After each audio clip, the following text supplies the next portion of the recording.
Kitchen பார்த்தீங்கன்னா 4 years முன்னாடி நாங்கள் வந்து கிச்சன் டியூன் பண்ணியிருக்கோம். இப்போ வந்து நம்ம 3 பெட்ரூமில் லாஃப்ட் வார்ட்ரோப் ஸ்டடி டேபிள் பண்ணியிருக்கோம். பாருங்கள் 4 இயர்ஸ் முன்னாடி பார்த்தீங்கன்னா நம்ம செக்ஷன் போட்டு பண்ணியிருப்போம். ஓகேங்களா? ஏன் அப்படின்னா அந்த பிவி ஸ்ட்ரென்த்னஸ் கொஞ்சம் கம்மியாக இருக்கனால அந்த பெண்ட் ஆகாமல் இருக்கிறதுக்கு நம்ம செக்ஷன் போடுவோம். ஓகேங்க. இப்போ வந்து கொஞ்சம் வெயிட் திக்னஸ் இருக்கிறதுனால இந்த செட்ஸ் நம்ம யூஸ் பண்ணுறது இல்லை. ஸோ தாராளமாக ஸ்டேபிள் ஆகுதுங்க. பாருங்கள் நம்ம அப்போ 4 ட்ராலிஸு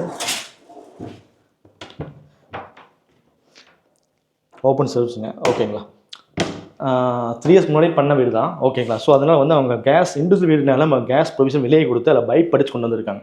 ஸோ அதனால் வந்து இந்த ஸ்பேஸ் நமக்கு யூஸ்ஃபுல்லாக ஆயிடும். நீங்கள் சிலிண்டர் வச்சிங்கன்னா இந்த ஸ்பேஸ் வந்து எதுவுமே வைக்க முடியாது. சிலிண்டர் தவிர எதுவும் வைக்க முடியாது. ஸோ அதனால் வந்து கிச்சன்னாவே கொஞ்சம் சின்னதாக இருக்கும். ஓகேங்களா? ஸ்பேஸ் கம்மியாக இருக்கும். அந்த மாதிரி இருக்கும்போது இண்டிவிஜுவல் வீடு இருக்கும்போது இல்லை எனக்கு ஸ்பேஸ் வெளியே இருந்துச்சுன்னா கண்டிப்பாக வந்து நீங்கள் சிலிண்டர் வைக்கிறதுக்கு வெளியே பொசிஷன் பாருங்கள். ஓகேங்களா? வால் பாக்ஸு லாஃப்ட்டு செல்ஃப்ஸ் எல்லாம் பண்ணியிருக்கோம். பாருங்கள்.